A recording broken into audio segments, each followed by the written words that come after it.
Bola panas mega proyek Hambalang terus bergulir. Tidak hanya Kemenpora yang diperiksa, BPK juga mengaudit Kementerian Keuangan.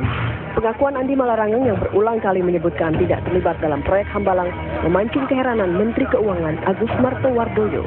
Agus menilai tidak mungkin seorang menteri tidak tahu proyek yang ada di departemen yang dipimpinnya. Kalau untuk proyek-proyek di kementeriannya, yang dalam arti apalagi proyek yang strategis, yang besar, itu pasti menterinya tahu. Agus Martowardoyo sendiri sempat diperiksa oleh BPK dan namanya masuk dalam daftar pihak yang diduga terindikasi melakukan penyimpangan di proyek Hambalang dalam laporan hasil pemeriksaan BPK yang dikeluarkan 1 Oktober 2012. Dan Agus mengaku siap bertanggung jawab. Audit Hambalang ini menjadi sorotan ketika sebelumnya anggota Badan Pemeriksa Keuangan Taufikur Rahman Ruki menilai laporan audit investigasi BPK mengenai proyek pembangunan sarana olahraga di Hambalang, Bogor, Jawa Barat telah diintervensi. Pasalnya dalam laporan tersebut, nama Menteri Pemuda dan Olahraga Andi Malarangeng dan sejumlah perusahaan kontraktor tidak dinyatakan terlibat. Tim TV One mengabarkan.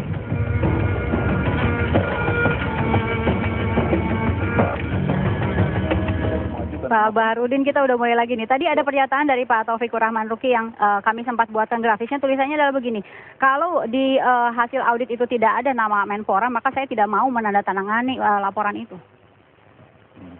Kemudian pertanyaannya apa? Sampai harus ada nama seseorang di situ. Bisakah kemudian anggota BPK ini semacam memaksa, mengintervensi supaya harus ada nama itu di situ? Kalau tidak, maka kemudian saya tidak mau tanda tangan. Ya, sebenarnya begini yang paling lazim itu kan. Kalau kan kita kan tugaskan sekelompok auditor, mereka bertugas. Memang permintaan Komisi 10, kemudian diaudit BPK, kemudian menugaskan sekelompok auditor. Kemudian mereka bekerja, mereka kemudian menyusun laporannya, termasuk laporan sementara, draftnya itu tadi. Baru kemudian disampaikan ke pimpinan. Pimpinan tentu kalau pimpinannya ada waktu dan yang luangkan untuk mengundang, kemudian mendengar kemudian penyajian mereka. Nah, termasuk barangkali kalau ada info-info yang seperti itu kan bisa dipertanyakan di situ. Kalaupun misalnya di draft itu belum selesai kan bisa kemudian dia clearkan. Kalau memang betul ada buktinya.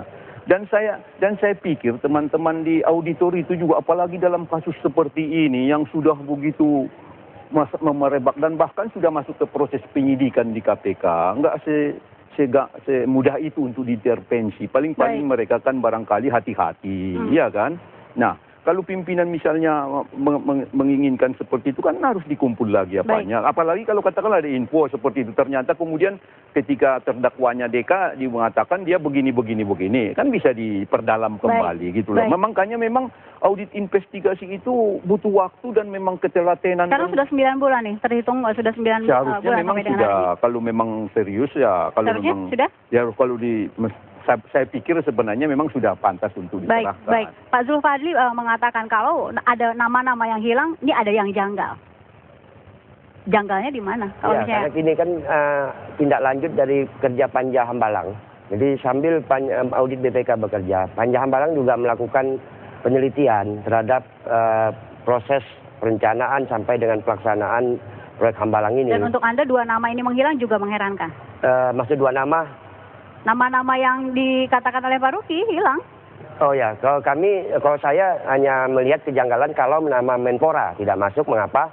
Karena kita mengetahui aturan pengguna anggaran, penanggung jawab anggaran untuk di atas 100 miliar sesuai dengan peraturan Presiden itu adalah Menteri.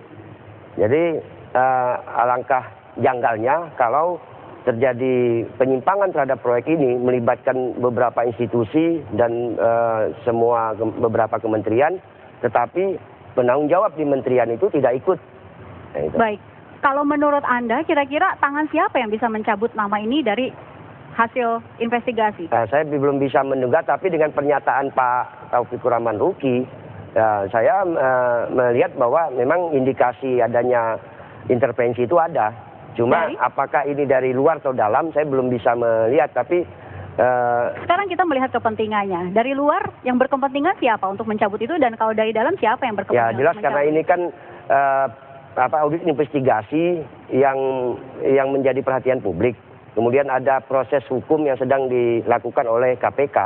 Tentu saya pikir banyak pihak yang diuntungkan, terutama yang diuntungkan siapa? Untuk kalau nama ini hilang? Ya pasti pihak-pihak yang merasa ingin yang terkait dengan pihak yang hilang namanya ini gitu. Unsur-unsur yang terkait dengan itu. Di sebelahnya maksudnya siapa nih? Ya enggak, kita bicara institusi Menteri Pemuda Olahraga. Baik. Saya tidak bicara tentang yang proses hukum yang lain. Baik, ada Pak Gede Pasek juga di sini, belum berbicara dari tadi. Kita akan senyum-senyum aja. Menyerap dulu gitu ya. Sesaat lagi kami kembali.